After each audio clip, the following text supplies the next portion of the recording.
Tonight, we are here to discuss the question, truth claims in a pluralistic culture.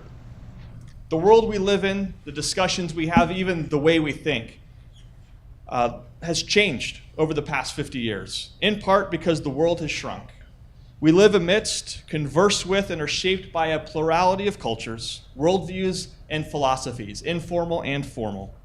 In this cultural environment, I think we all feel a tension regarding truth and making claims to know truth. It can feel arrogant, unkind, and offensive to make truth claims. But can we really give them up? If not, how do we proceed in this culture to make and defend claims to truth? That's the task of the panel tonight. Each panelist will tackle two main questions. First, are truth claims necessary? If they're offensive, divisive, can we just leave them aside? If not, second question, how do we make and defend truth claims in today's world? The panel will be approaching these questions from different disciplines. One from the discipline, the study of philosophy, one as a pastor theologian, and the third as a scientist. Dr. Tim O'Connor is a philosopher whose chief interests lie in metaphysics, philosophy of the mind, and philosophy of religion. He's taught at Indiana University for more than 20 years, and this past year he decided to unleash his inner cowboy and move to Texas, where he's teaching at Baylor University. Dr. O'Connor received an MA in philosophy from the University of Illinois at Chicago and his PhD in philosophy from Cornell University. Dr. John Beggs is professor of physics here at Indiana University, where he's taught since 2005. He received his BS and master degree from Cornell University and his PhD from Yale University. In addition, Dr. Beggs did postdoctoral work at the National Institute of Health. Dr. Bob Whitaker is a pastor and a theologian. In addition to his teaching work at Evangelical Community Church, he has been a member of the adjunct faculty of Ivy Tech State College. He's also a member of the adjunct faculty at Indiana University. He received an MA from Trinity Law School, an MDiv and an STM from Yale University, as well as a DMin from Princeton Theological Seminary. Each panelist will present for 10 minutes. We'll see how that goes. And then there will be a robust time of Q&A afterwards. Thank you very much, panelists. I think we agreed John was going first. Oh, okay. Yeah. All right, that's John. fine. I'm happy to go first. Yeah. So I'm the scientist in the bunch, and I think if I were to ask the question, why is it proper or necessary to make truth claims in science? Well, it's definitely expected. So when we do science, the goal is that you're going to come up with an answer. There is one mass for the hydrogen atom. It's not your mass and my mass and somebody else's mass over there. There is one mass. So in that sense, science tends to be something that believes that truth is out there and it's our job to find it. It's not in here. It's not something we construct. And when we go find it, we try to prove that what we've got, at least as best we can, is something that a large number of reasonable people will agree with. So there should be consensus within the scientific community. There's lots of examples of this type of thing. I mean, certainly when it comes to measuring fundamental constants, you can have that, like the large gravitational constant, the mass of the hydrogen atom, if you wanted to do that, the charge to mass ratio of the electron, et cetera. You can just go on and on with that sort of stuff. That said, what I've just given you, though, is the standard picture of science. There are times when it's a little bit messier than that, okay? Just for amusement and discussion, let me mention a few things. So when people do go to measure constants, what happens is one lab will measure a constant. Let's just say this is some axis, and we measure it at this value. The next lab that measures that constant will probably measure it almost at the same value, and then the next lab. And then somebody else will come in down here. And then after they measure it at a very drastically different value, the next people who measure it will measure it at the same value at this new group, okay? And people often wonder, well, why is that going on? There's many theories about why people do that kind of stuff, but here's one possible explanation, the one that's offered most often. What happens is when somebody does the first measurement, it's probably wrong by some certain amount, okay? But the next group, when they go out to tune their equipment and make the measurement, what they do is they run it first, and they go, oh, we're very far away from what they published. Let's run it again. They run it again. They go, oh, we're still far away. Let's tune this and fiddle this. And then they get an answer that's really close to the published value, and they go, oh, now everything's good. So this is something called confirmation bias. It can sneak into science. And you can say, okay, now we're not going to mess with our equipment anymore because it's giving something in agreement with what somebody else published. And then it'll take a few years before someone comes along and goes, wait a minute, the equipment was all off, we really got to check this, and so forth. That kind of stuff can go on in science. But the idea is that usually it gets found out. Usually we have to build things with our scientific ideas. Usually planes either fly or they don't. And based on such things, we conform with an external reality. So what I would say is that by and large, science views itself as it's absolutely necessary to make truth claims. We do experiments. We come to some sort of consensus with it. There are little occasional blips where people don't agree and there's controversy and so forth. But by and large, in the long run, scientists tend to agree on what things are there. It's not really possible for someone to say, I have a separate truth and maybe that's your truth and this is my truth.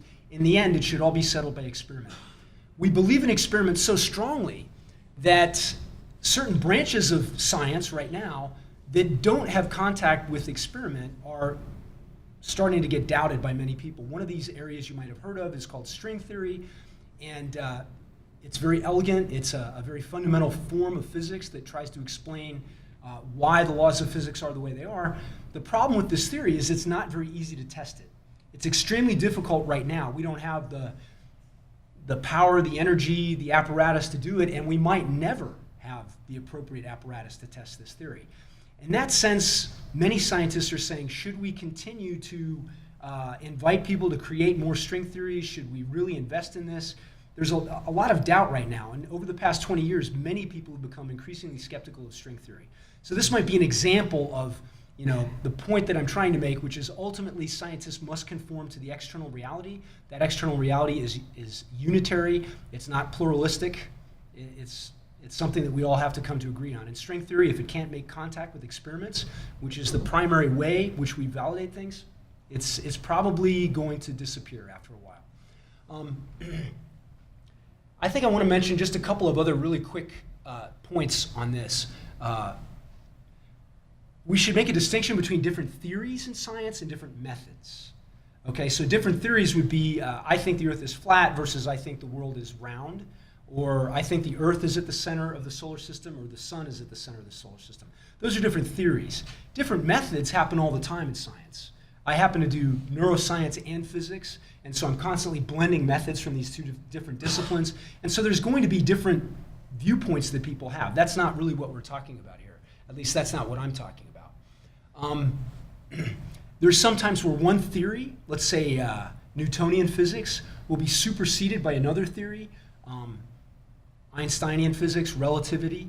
But in that case, it's not really commonly said by physicists that Newton was flat out wrong. He did an excellent job, but the fundamental truth of what he said was not correct, and Einstein did a better job of explaining things. Under most circumstances, you can't tell the difference between the two theories. So again, I think there's some consensus about what is right. Yes, Einstein has a different view from Newton, but people at this point appeal to experiments, and relativity has been held up again and again and again. The only place where I could kind of think about two theories coexisting that really aren't compatible would be in an area called quantum mechanics. And there, we're talking about particles and other things that are very, very small. And when they're very small, they don't behave according to our normal intuitions. And in that realm, you could say, in a sense, there are two theories going on. One is a theory that when things get really, really small, they behave like a wave. So little pieces of light, photons, they behave like waves.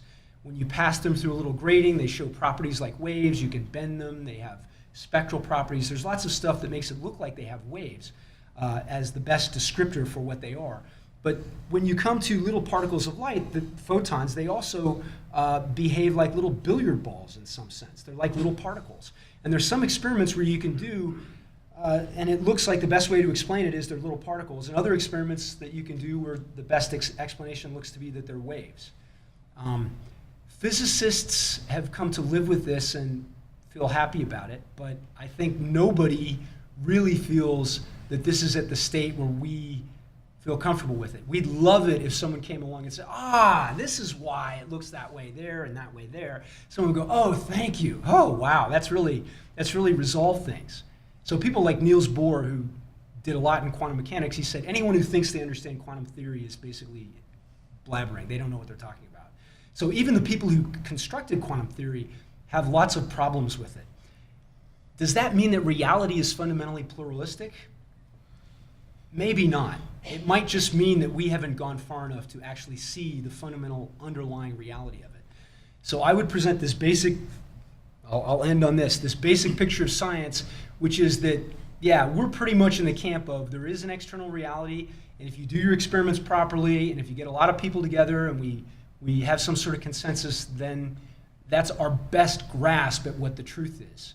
And in the long run, science has a remarkably good track record for producing good technology, medical advances, things like that. So probably of all the branches of stuff that's going on at the university, people would point to science and say, oh, that's a clean discipline. I know it's seedy underbelly, that there's other problems with it, but yeah, that's the reputation, and who am I to dissuade you of that, right? I mean, I'd like you to continue to think that's good. So maybe I'll state that position as perhaps a straw man that could be knocked down or more conversation, but essentially, yeah, it's proper for us to do it. We've got a way of doing it by experiment and consensus. All right. Hey, how y'all doing? Well, yeah. Y'all doing all right? All right. So what I thought I would, sorry if you walked in late, there was a little Texas intro on that. So I thought I'd start off, there are three things I wanted to say. The first is just to address the reason why people feel uncomfortable with the idea that there might be truth that some people have and other people lack in areas that are divisive, right? Like religion or ethics or politics. And of course, that reason is that we value, or we think we ought to value, political and social tolerance and respect for other people, right? And I say, good, yes, we need more of that. But it, and we also just ought to recognize that, members of other religions, whatever our religious viewpoint is, members of other religion or no religion at all, there are some such members that have valuable things to contribute to society. They have virtue, they have wisdom, just like some, not all, members of your own religion do, right? And I think that's true also, and it's important to recognize that in a kind of pluralistic culture that we live in. But it doesn't follow from that that all religious claims are true or false, or my religion might be true for me and yours is true for you. They're just inherently subjective truths, and there's no objective truth of the matter. And of course, then the reply, if you say it doesn't follow that there's no truth, is, but it's arrogant, right? It would be arrogant to think that you have tentatively uncovered some kind of truth that other people, at least some of whom have looked at the same kind of considerations that you would point to as favoring what you believe, they've drawn different conclusions, right? And so you must be arrogant. You must think that somehow you reason better than they do, or you have access to special information that they lack. And maybe it's because you're favored by God or some such thing, right? That this is the worry. People think that it's inherently arrogant to be committed, to have commitments that other people of goodwill and intelligence and having access to information don't share. And I have a twofold response to that. The first is, really, do we want to say that all religious people are inherently arrogant?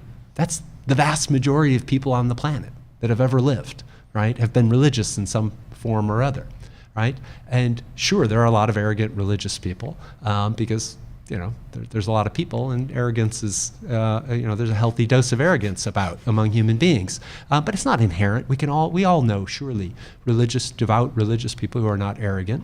And then the second thing is to say, think about, and this is the philosopher. Okay, now put on my philosopher hat. Let's think about how the person's reasoning who thinks that it would be arrogant. They're thinking something like, well, if you believe something, and you're aware of the fact that other reasonable people having access to similar information that you have come down differently, and yet you insist that your way of seeing things is correct, or you think it's correct, then you must be arrogant, right? That's what they're thinking. But then consider that very view, right? The view that says this is what you're supposed to do in the face of disagreement, withhold, right? Don't be committed to any particular view. That's a disputed claim. Most people actually don't think that that's the right way to proceed, right? So it seems like it's pretty arrogant, right, for the person to embrace that principle, right? But then it becomes self-defeating, right? Because now you're embracing this principle that by your own lights is arrogant, right? Because not everyone accepts that kind of principle about what to do in the face of disagreement. Right? And the lesson here is just that it's inescapable that you're going to take some kind of stand or other, right?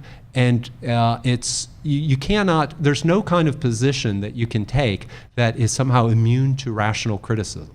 Right, that people can't raise questions reasonably about and ask you why you think that. You know, think about the old parable. I think it's ultimately an Indian parable about the three blind men and the elephant. Right, three blind men. They all touch the elephant, but a different part of the elephant. The one who touches the broad side of the elephant, you know, says, "This is what we're confronting here is a great painting canvas." You know, and the other person touches one of the legs of the elephant and says, no, it's a tree, right? And the other one, the trunk of the elephant, says it's a great snake, right?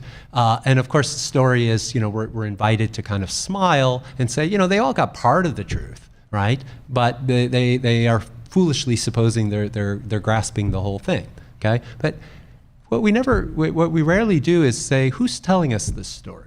Right? Well, it's the person who's saying, we're inviting us to imagine ourselves. We're not blind. We're thinking about these poor, benighted blind people, and we see the whole picture. The picture is that all religions are partly true, and they kind of fit together in some kind of way so that only collectively they have the truth. Well, that's a really big claim about reality. If it's true, I want to believe that. How do you know that? Right? You know, where do you come by this magical perspective where you get to see that this is so, right? You need, well, you could maybe try to argue for that kind of claim, but then you're going to just do what people who are either religious or not religious will do, is just give reasons, right? So it's not fun, right, for us to live in a context where we find ourselves in disagreement with people that we respect, who draw different conclusions, and sometimes debates get a little bit heated, and that's just the human condition, right? And there just is no kind of Olympian perspective, you know, up in the clouds, above it all, above the fray, such that that's the reasonable point of view, and you get that view for free. You don't have to argue for that kind of perspective. There just is no such position, right? Final thing I wanted to say is that believing that there are truths out there to be found, whether we find them or not, I think actually promotes civility, right? And I think a lot of people think, no, it's just the opposite. We got too many ideologically committed people, right? And that promotes, and that's where you get war, right? There's it just almost goes as a unspoken but obvious truth in our culture that religion is at the source of a lot of war, right? That religion is so John Lennon, imagine there was no religion. Oh, wouldn't that be wonderful? Because, it'd be all love and harmony, right? Fact of the matter is, there's an anthropologist, very distinguished guy, Scott Atran. He's completely secular. He has no religious commitment whatsoever, but he actually studies religion as a natural phenomena, right? Because religion is a cross-cultural universal. So he studies religion, and he recently wrote a lengthy article excerpted from a book of his, I think you can find it online, where he tries to do kind of an exhaustive study of historical sources and classify wars in human history, all the ones we know about, and to what extent that they have a significant religious component behind them. The figure he came up with was perhaps 7%. Right? Perhaps 7% of all human wars had some kind of significant religious component. And in fact, he said, and again, he's a completely non-religious individual himself, he said he thinks the evidence indicates that Abrahamic religions, Judaism, Christianity, and Islam, particularly discourage, have a kind of discouraging, dampening effect on the very natural, unfortunately, human impulse towards warring and aggression that we all have. It's part of our nature. Because of this overarching commitment of the Abrahamic religions that we are all creatures, right? We're all children of the same God. Just not to say that religious people, including religious Christians, don't sometimes give religious justifications, but it's a myth to think that religion is one of the driving forces of war. Now, this is just something endemic to being human. Sometimes it gets co-opted in a religious context, but religions often play the evidence indicates a dampening kind of role on that very impulse. And look around you today, right? We live in a culture where it's increasingly common for people, even kind of educated, sophisticated people, to say things like, there's just no truth to be had, right? And what does that kind of attitude promote? And I think what we're seeing in our culture is a tendency towards being polarized, being distrustful of others, just saying, you know what, you just can't reason with these people, you just shun them, and ideally, you have power, get our groups, people who think like us, into power, and just ostracize these other sorts of people. And so I don't think it's actually leading to a kind of more accepting, more tolerant kind of attitude. So I think what we need to do is to rediscover the virtues of kind of reasoned dialogue among equals in a kind of civic context, and it's hard. And most of us don't do that consistently all the time, but you can get better at it. And so I think that's the only way forward, unfortunately, is to recognize that we live together, we cohabit together. And if we understand that there are truths out there, if we operate with that understanding, then if we have at least a modicum of humility, we're going to say, you know what, maybe I need to listen to these other individuals because maybe they have access to information I don't have. And then that thrusts us together into a communal project. I mean, science is a spectacular example of this kind of thing, of a cooperative enterprise. It's just not possible to make great progress as an individual in science. It's necessarily a communal enterprise. Even the great figures, people like Einstein, rarely do you even see these kind of figures having this towering influence anymore. It's just too complex. It's massively distributed. It's masses of teams of people. And if we see ourselves in culture around the more difficult to adjudicate issues of religion and ethics as working together cooperatively, well, then I think we can make some progress. Thanks. Thanks, Tim and John. So how about if we just stop? Because I'm not sure there's anything left to say. They put it all together for us. No, I'm supposed to bring a perspective of someone who is perhaps distinctively religious, because my vocation is to be a pastor and lay theologian to that extent. So my comments come from that tradition. So I begin with the first question. The first question is, why are truth claims necessary? Are they? If so, why? The first reason I would suggest that truth claims are necessary is because they're virtually unavoidable, right? In terms of the average conversations that you have any day, intelligible, constructive dialogue, it almost always includes some form of a truth claim. Now, you may not think it does, but if you analyze your speech, you'll find out that more often than not, it does. Or, for instance, by way of example, if you feel like you don't make too many truth claims or none in a given day, listen to the news, whatever your news feed is, or read whatever your source of news is, and see if you can determine how many articles are written without reference to any form of truth claim, right? You won't find it because it's part of constructive dialogue, and I think is an important part of constructive dialogue. So why are truth claims necessary? Because I think they're really quite unavoidable. Second reason I think truth claims are necessary, particularly from my perspective as a religious leader, it seems to me that truth claims are actually embedded in the nature of religion itself.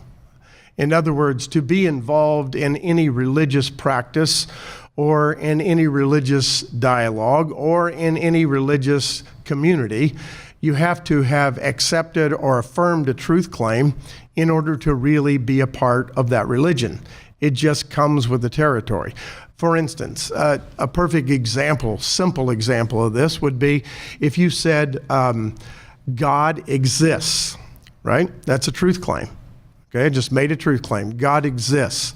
There are very few religions that I know of who would deny that that truth claim is false. They may have different views on that truth claim. As a matter of fact, many religions might say there are more than one God. Some religions would say there is only one God.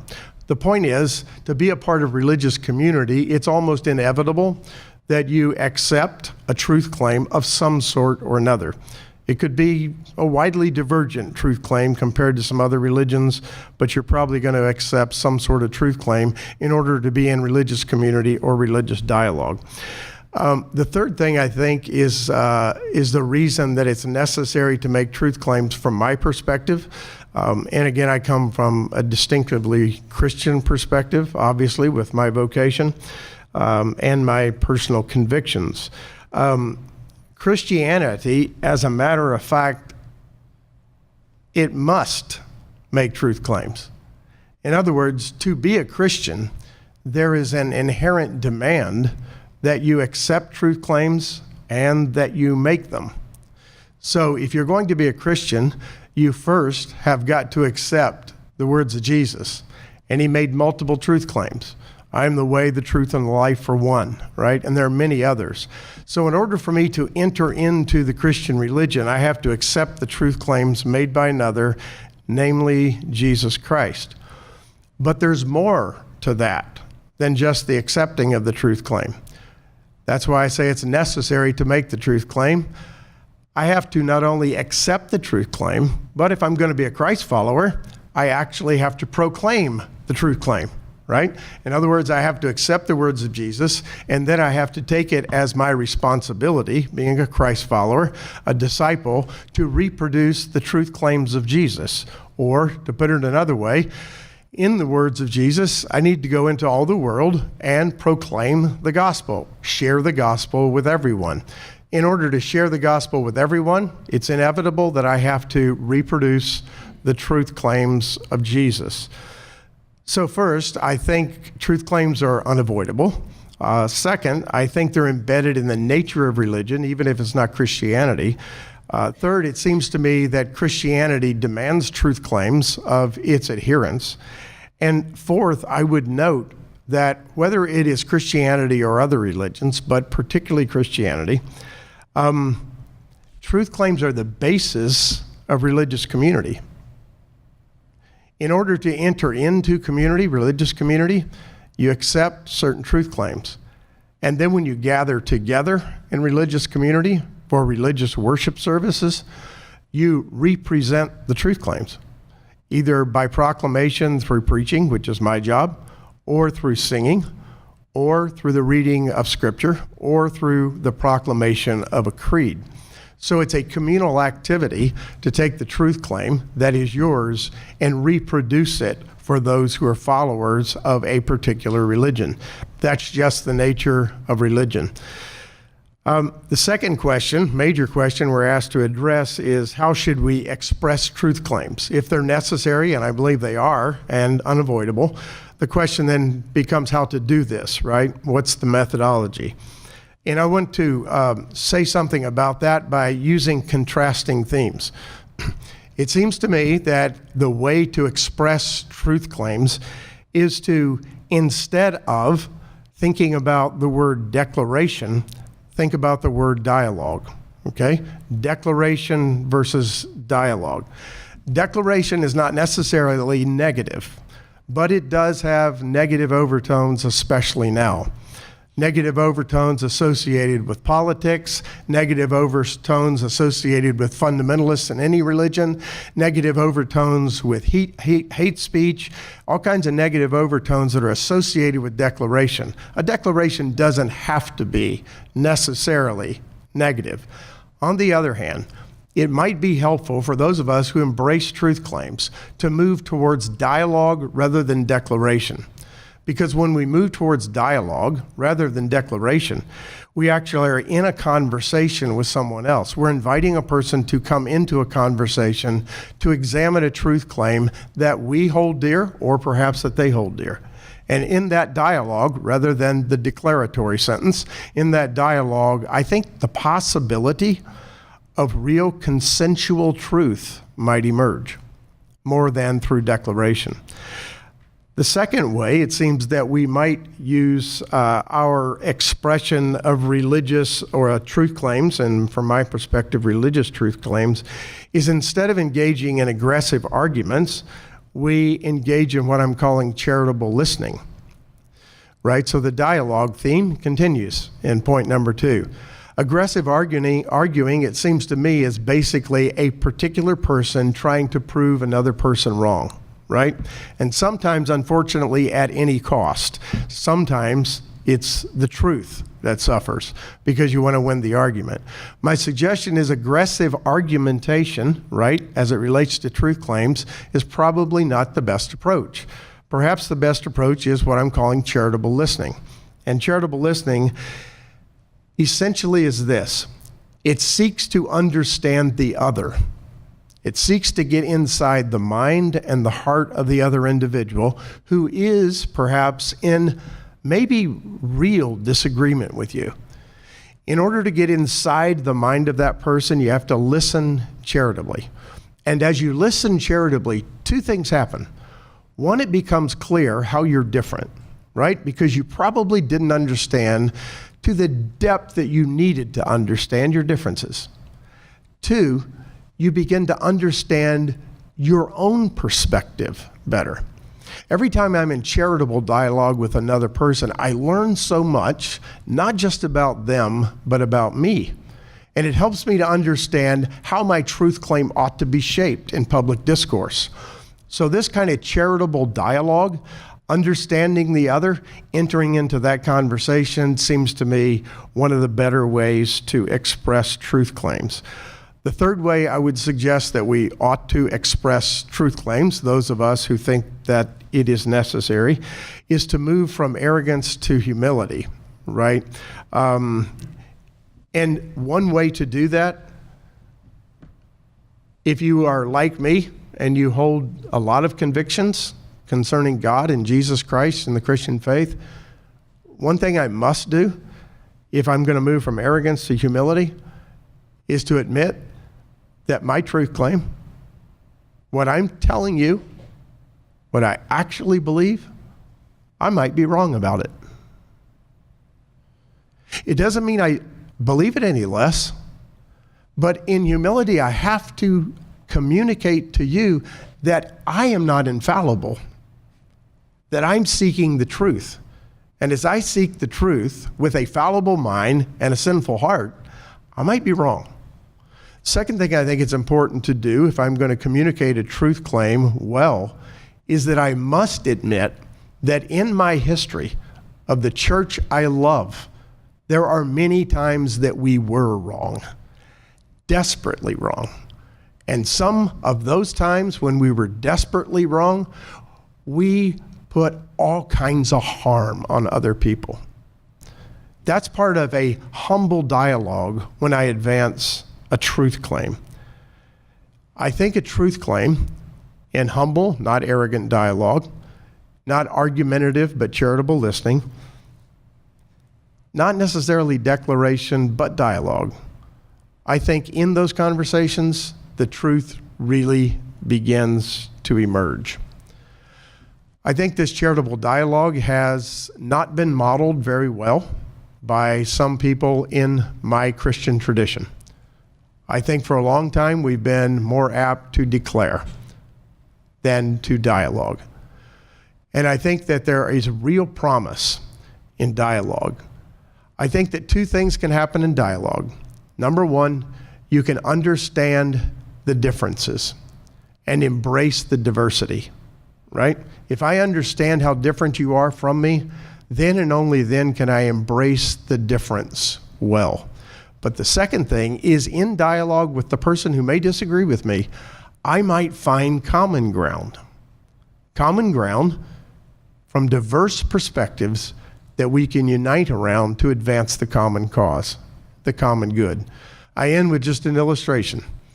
Over the last 8 months or so, I've been in dialogue with several religious communities in Bloomington. Not the kind of thing that people in my position heretofore have done too much of, in Bloomington at least. One of the dialogues I've been in is with a religious community named Congregation Beth Shalom. That's a Jewish congregation. The other extensive dialogue I've been in is with the Islamic Center. We don't actually have a mosque in Bloomington, but we do have an Islamic Center. And we've been in dialogue for a long period of time. In February, there's actually going to be 3 of us that are going to do a panel, and it's going to be at Congregation Beth Shalom. The rabbi is going to speak for 10 minutes. A representative from the Islamic congregation is going to speak for 10 minutes, and I'm going to speak for 10 minutes. And then the 3 of us are going to talk among ourselves, and then we're going to ask those who are in attendance to ask us questions. So you might wonder, what are we talking about? We're actually talking about creation care or environmental concerns. And each of us are going to give an overview of our religious tradition's perspective on environmental concerns. And then at the end of all that, we're going to say, how are we different? That's really helpful. How do we have a common cause? That's helpful as well. I think that kind of discourse is sadly needed in our community. And I hope, honestly, and this is a promo, but I hope Trinity Fellowship can be a part of that dialogue. I guess we're ready for questions, right? Yeah.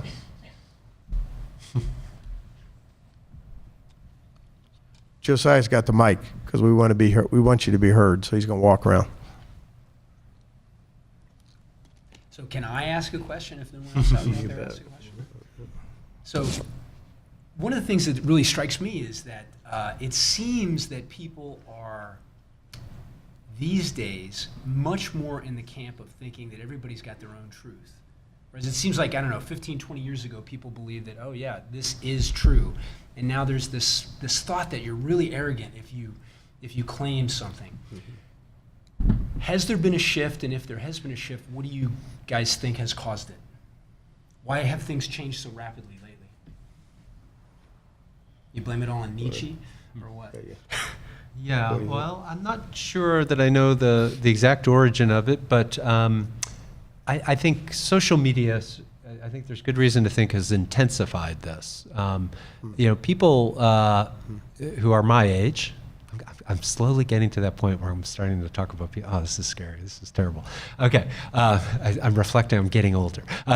People my age, you know, will say, we remember back at the dawn of the internet in the early 90s. I was just starting teaching here at IU. People really looked to it with promise. They were saying, wow, you know, it's going to be this great democratization of information and dialogue, right? You don't have to live in New York City to potentially be able to talk to anyone. You can live in a small town if you've got an internet connection. You know, you can potentially have access to all these conversations, perspectives, information, and it's going to be great. And we're all just going to become so much better informed and so much smarter, and yeah. That didn't happen, did it? And one thing that people have been studying this, and they've learned some things, and what tends to happen is people tend to gravitate towards like-minded people. And then here's the really sort of disturbing thing.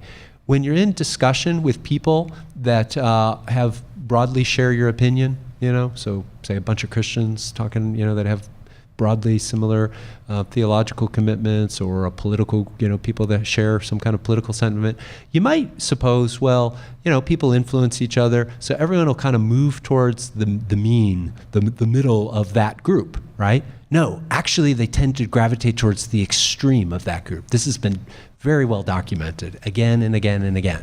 And I'm not sure they even understand why. Yeah, but it's exactly the opposite of what you would expect, right? If you are in dialogue consistently with people who largely share your perspective, right, there tends to be this intensification of views rather than, so I think that's a factor, and it's not easy to understand how to undo that. Yeah, mine's far less academic and no research behind it, but I'll go ahead and pontificate. Yeah, Conflict is sexy. It drives news broadcasts everywhere. I don't need to tell you which ones are the best at it. They're not news broadcasts anymore. They're shouting matches, right? And they attract a tremendous amount of viewership. That sounds really interesting and fascinating until it becomes interpersonal. And once it becomes interpersonal, it destroys relationships, number one.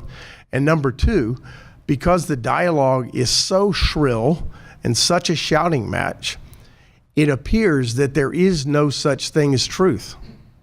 What it appears is that everybody's got their own opinion and they're screaming their own opinion, and whoever can sweat the most on their brow or use the best, words is going to win the day. Well, I don't know if Tim would agree with me, but we're reverting back to sophism. It's the kind of thing that Socrates would just be pulling his hair out with right now, looking at what's going on. Yeah. Clearly need somebody who has a more hopeful, optimistic take on things to kind of balance out. Somebody help us. Yeah. Hopefully this does offer some hope. Okay. I really want to applaud your courage to stand up and really get heart to heart with the current issues that are critical today. We hear so much about things that are fake as opposed to how do we determine if something was fake or not, or whatever.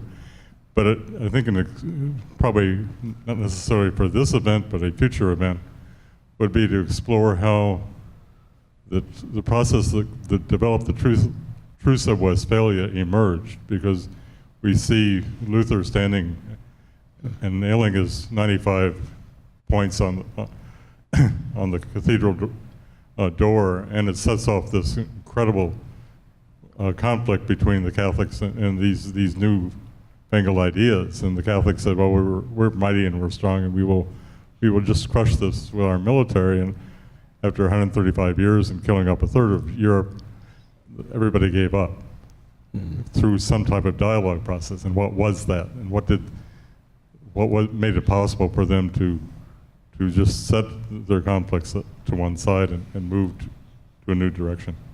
All right, so we'll have somebody lecture on the Peace of Westphalia, and we'll get a historian here to take that one. Dan, thanks. Yeah.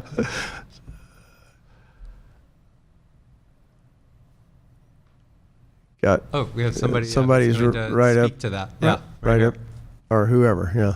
So. I wasn't going to speak to that at all. Oh. I don't know about that. You don't sound like you're on the mic. It's not. Hello? There you Okay. go. There you go. Just All needs right. to be close to my mouth. I'm not going to speak to that at all. I'm not Right. a historian.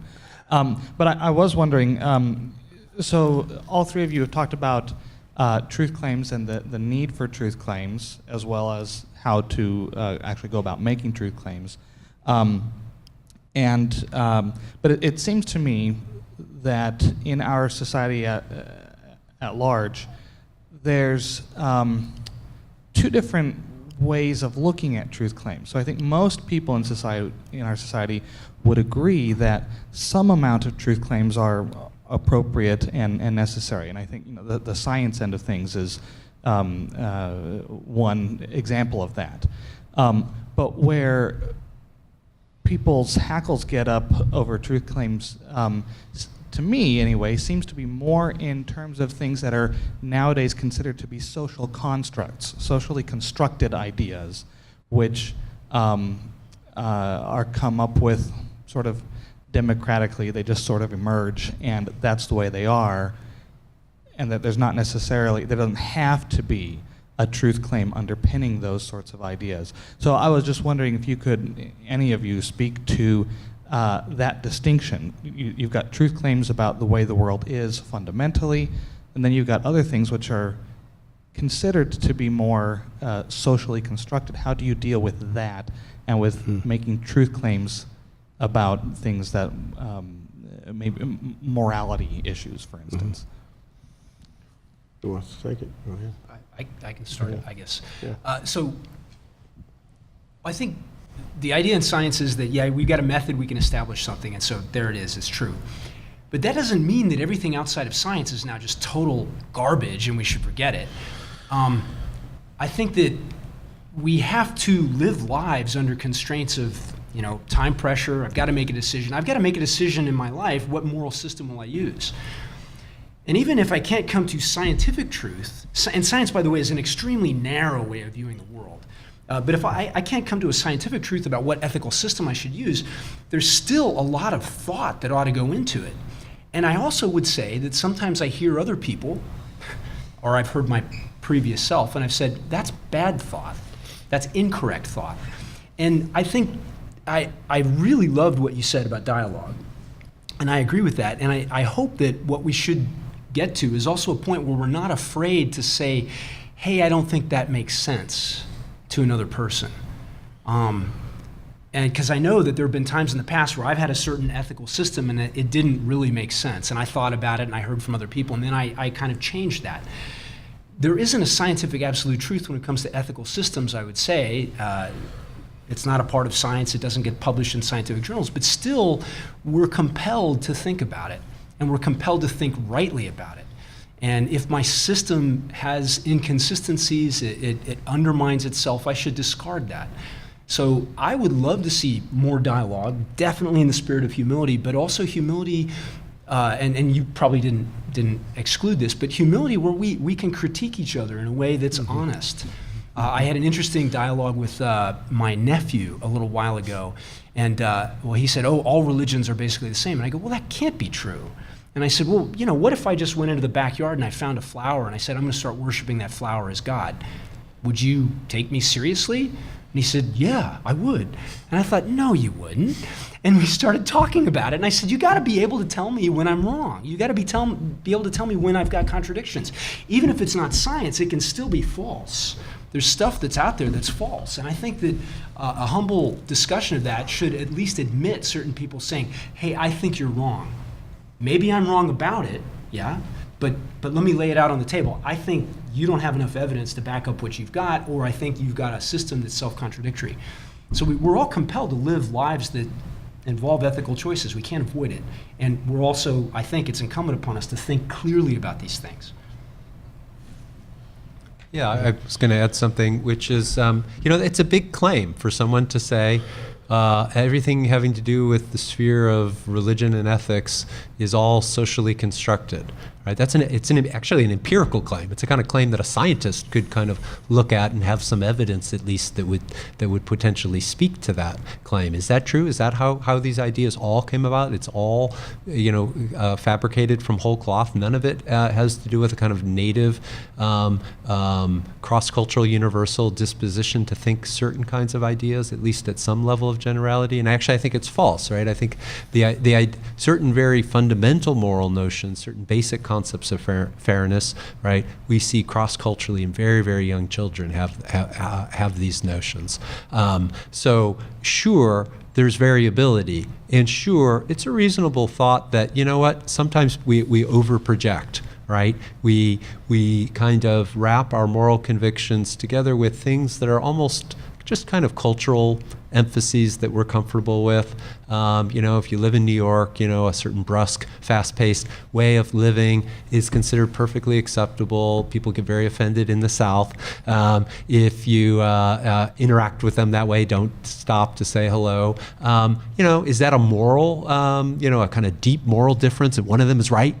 About the way human beings ought to be, or can we allow that? Sure, there can be cultural variation that people prize and feel, it's something that they feel rather deeply, but say it's strictly not an objective moral claim.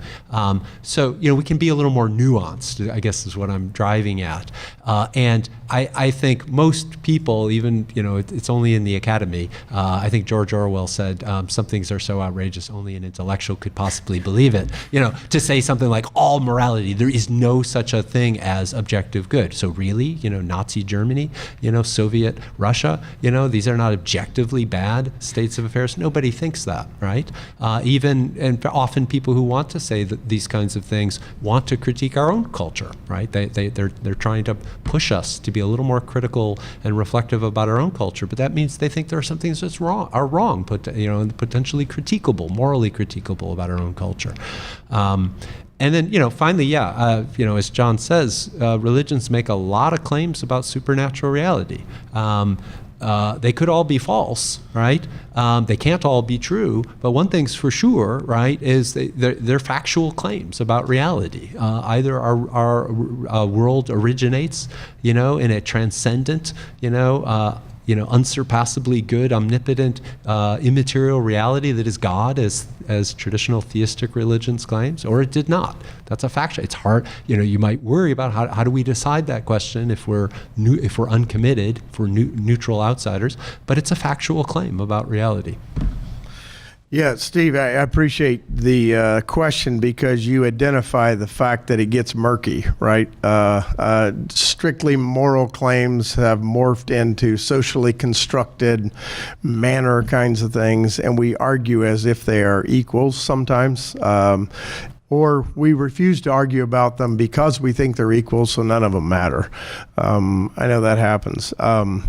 Philosophers say outrageous things. I mean, like David Hume saying there's no such thing as causality. Yeah. But he didn't run out in front of an oncoming carriage. I'll have to,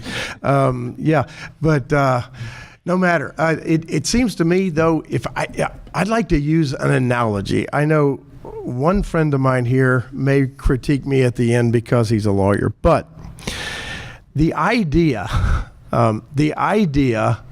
of a courtroom in our judicial system, right, is for a defense attorney and a prosecutor, or two attorneys and a judge, to cross-examine witnesses, to ask questions of everybody they can. Why? To try to get to the bottom of the matter, right?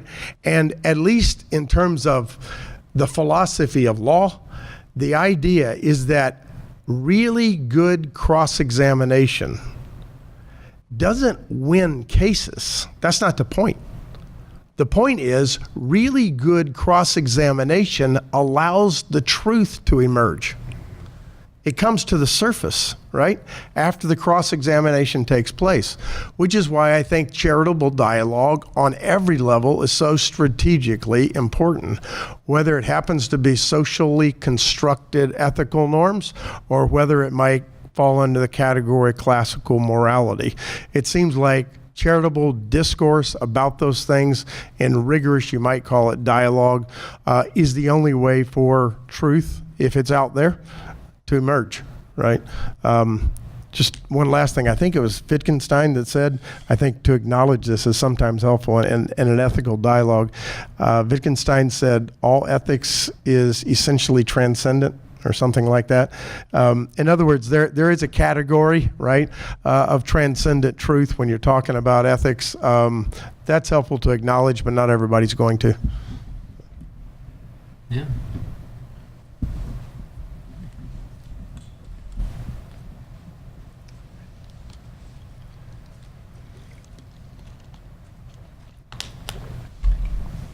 I just want to preface this question with saying that I'm not a cynic, even though it might sound like it. So I guess my main question is when we're considering charitable dialogue or the idea that truth claims could establish deeper community, there should surely be some instances in which truth should not yield to dialogue, right? Mm-hmm. So it's like in the question of, let's say, human rights, right?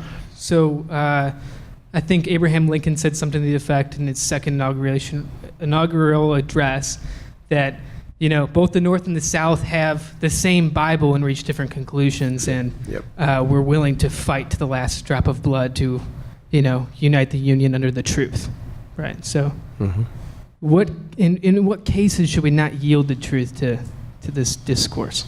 Okay. I went last, but I think we need a pastoral perspective on that one. Yeah, go for it. That definitely very funny. Yes. Well, I think I'm going to be reticent to say that truth should ever yield to dialogue. But I think I want to say that decisions concerning ethical truths should eventually yield to truth, right? So the conversation may continue, but if, let's assume for a moment that you and I and everybody in this room and everybody in the world thinks it's wrong to kill people for fun, okay? It's probably pretty safe. We can continue to have that philosophical dialogue till the cows come home. But I think it's important for us to establish a norm that, at least in our conduct, we're not going to kill people for fun, right? So I think that's what I would say about it. The dialogue can continue, but the action has got to be intercepted at some point for a moral norm. I don't have anything to add to that. I have a possible follow-up question, though, if I might. You've already asked 2 questions, John. You're supposed to have all the answers, and you're asking the question. Go ahead. So maybe I detected, or this just sort of sparked something in my mind, this question about free speech. So when people talk about free speech on campus, this is a really hot issue, and a lot of people would argue that we shouldn't have so-called free speech because certain types of speech are just crossing a line. It's like violating somebody's rights. It's so insulting that we shouldn't have that. And there's a tension, I guess, between the idea of this process that you're talking about where different views come clashing together, and then eventually out of that, particularly if people are empathic and learning, then the truth will come out. But under certain conditions, if the speaker is extremely volatile and divisive and insulting and so forth, that might not be something that, even if it's a contrary view, somebody would argue that it doesn't lead to anything. Were you thinking any of that at the time? Or? Okay, yeah. I think I should add this, I think there's a danger in dialoguing about certain things too much and pretending like no truth exists. What's the name of that famous Jimmy Stewart movie? He's the philosopher. The entire movie takes place in an apartment in New York City. Yes, The Rope. That's it. It's The Rope. The philosopher, Jimmy Stewart, has been engaged with his students concerning the notion of murder, right? Philosophically, in saying there's really nothing wrong with murder, okay? That's the idea.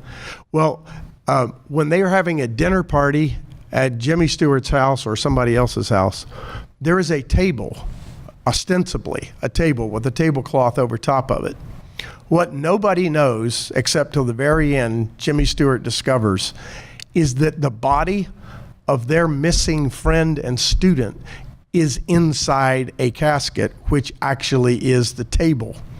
And they have been dialoguing with Jimmy Stewart, their philosophy professor, about the legitimacy of murder, right? And all of a sudden it dawns on him, it's an oh my God moment, right? He's in that casket. My words have had a powerful impact in a way I never intended for them to have. So I do think dialogue can be dangerous. Yeah. Okay, let me strike I don't know if it's a contrary note, but just, maybe coming at it from a slightly different direction, because you're asking at bottom, it's a political kind of moral question. So I'm going to express an opinion here, but of course, because it's a political moral kind of question, that people disagree about this. I'm a bit old-fashioned on this kind of thing, that I think it's really important that we, within as wide a bounds as seems reasonable, prudent, and defining that boundary is difficult, because I do think there is a kind of speech that can cross a line. But it should be a wide bounds. We should allow it, but we should challenge kind of morally repugnant speech, but allow it. But in part because of the danger. I think I think what Bob is saying is kind of complementary to what I'm saying. You can allow too little of it, and you can allow too much. Yeah, you can give it the wrong context, right? Allowing certain kind of speech to take place doesn't mean you have to kind of put it front and center before a large audience, and But if you try to suppress it altogether, and there's a certain impulse on certain college campuses to want to do this, not so much here. I've talked about this with my students back when I taught here just last term before I went down to Texas. But at some of our more elite private institutions out east, that there's people are wrestling with this. But the reason I say there's a danger in saying just don't allow this kind of speech, a whole range of kinds of speech to take place, is that it goes underground. The thoughts don't go away, right? And those thoughts can become more extreme if they're not brought out to the full light of day and have the benefit of people saying, but wait a minute, and that you can moderate people if you engage them. And if you don't engage them, then I think we're seeing, people can kind of can get together, form networks over social media and so forth, and that it can fuel and you can create a whole group dynamic of people feeling like they're being persecuted and so forth, and so it leads them to think their ideas are not as crazy or as in need of critique as is in fact the case. So it's a difficult question, but be careful about trying to draw the boundary lines too tightly. Yeah, I agree, Tim. I wouldn't disagree at all. I think it was the famous jurist Oliver Wendell Holmes said that free speech doesn't extend to your right to shout fire in a crowded theater, right? So there's some parameters. Yeah, I don't know who. This will be our last question. All right. So I'm interested in, within dialogue, as you guys have all said, that's kind of like important when talking about truth claims, from each of your perspectives, as you all come from the list of these prestigious schools and stuff. When you guys are having these dialogues with other people within your sort of professional sector, what kind of questions have you seen to be, produce more fruit when talking about this on a level that with, maybe with someone who would be non-accepting of the truth claim you're making? Does that make sense? Yep. What types of questions would bear more fruit? Because deeper in the dialogue, really, you can't have, there's really, other tactics for, talking about this. You have to talk to them. So dialogue, so then within dialogue, then what kinds of, things have you seen to produce fruit when talking about this in a way that with someone who doesn't, share the same? Share your truth claim. Go ahead, John. Sure, Yeah. we can go that way. I think your question is really good, and I wish I were better at knowing what questions would bear more fruit, because certainly in the business of science, we like to ask those questions, put them forward, and if they're answered one way or another by the data, then that will advance the field. And I think a lot of what I can look at and do is I'll answer the wrong question that doesn't advance it, and then no one will pay attention to that paper, and then I'll try it again, and nobody pays it, and then suddenly I'll put out a paper, and then a lot of people cite it and look at it and so forth, and I go, wow, I wouldn't have expected that. So I think those types of things are often really hard to predict. Really good scientists have a knack for finding the question that will answer the dispute in the field. So I think it's a skill that could be learned and cultivated. I'm certainly trying to study it in other people. I'd like to get better at it. I think it has to do with getting down to the core assumption that divides the two groups. If you can find out what that is. Sometimes there's this technical stuff out here that's not really relevant. If it goes this way or that way, it doesn't cause people to fundamentally change their view. But you want to dig as deep as you can and find out, aha, if this is true, then all that has to be wrong. Those are the types of questions. They go after the fundamental things. It's like pulling the bricks out of the house rather than kind of like fixing the roof. If you pull the right brick out, the whole structure can come down. And in science, that can be good. You want to destroy something that wasn't correct. So, Chris, I'm in philosophy, and we ask, ethics is a branch of philosophy with the basic categories of reality, the existence of God, mind and matter, space, time. These are all philosophical kinds of questions. We ask really big questions, but we don't spend most of our time sitting around saying, all right, what should we talk about today? God. All right. You argue one side, they're too big. Right? And there's so much that can be said about different positions on this question. So you learn to be a little more, break big questions down into sort of smaller questions that might, if resolved, help not on the way towards an answer to the bigger question, and to realize that at least in philosophy, it's typically not when you undergo a change of view. It's not because you just went step by step from certain assumptions that you never rethought, right, till eventually you learned enough new information. Oh, boom! At the end of the day, God exists, pops out of my, step-by-step deduction. No, it's not like that. It's rather, there's different systematic ways of looking at the world. And there are reasonable people who look at the world through these different kind of systematic perspectives.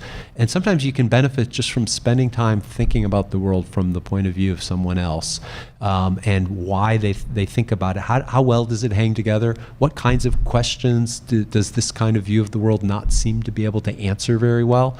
And so for me, and I think for a lot of philosophers, the occasional shift in point of view comes from just spending a lot of time thinking about whole clusters of views that all connect into a package deal, and then coming to think, actually maybe this package deal, it's got its issues. Every significant claim about reality has problems, right? The sciences, we all look to the sciences as our guide for a kind of systematic rational inquiry. Any scientific theory, John can tell you this, right? Even the ones that are the best confirmed and that everyone works within in terms of the framework, they have unresolved questions. There are puzzles connected to it that people don't yet know how to solve. So it's not looking for a package where everything's tidied up and there are no puzzles left. No, it answers everything and it has no problems. But a view of the world that seems to have fewer deep, glaring, unresolved questions, or the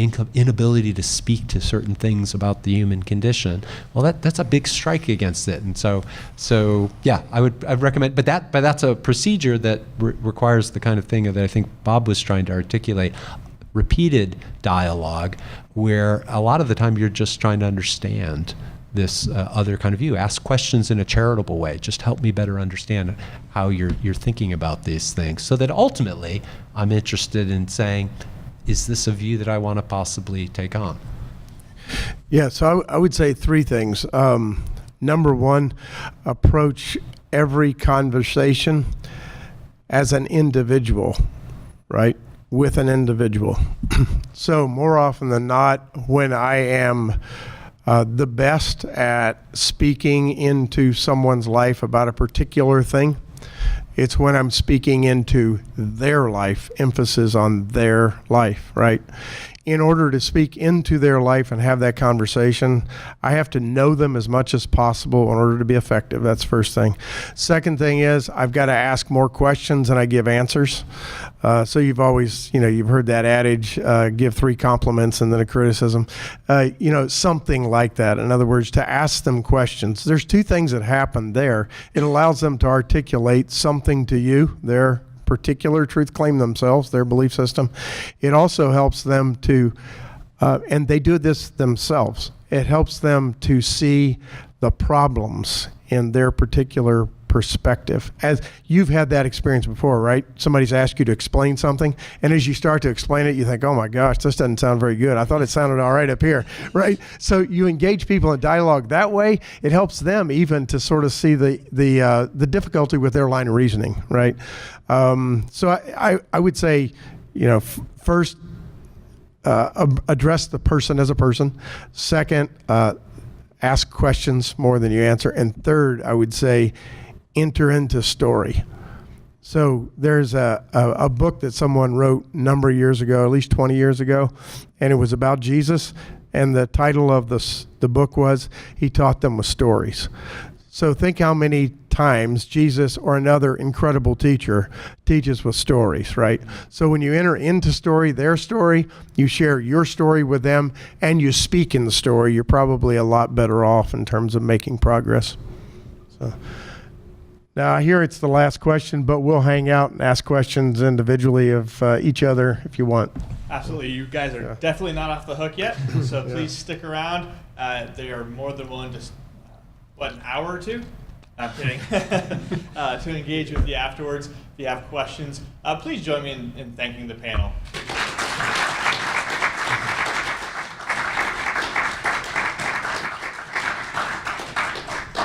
With the holidays coming up, we are off There are no Trinity Fellowship events in December or January, but a big one coming up in February. It's a Veritas Forum, February 28th, with Dr. Sam Newlands of the University of Notre Dame, a philosophy professor there, offering us a little bit of hope, talking about hope in the midst of pain, suffering, and injustice. So you want to mark your calendars and be with us for that event.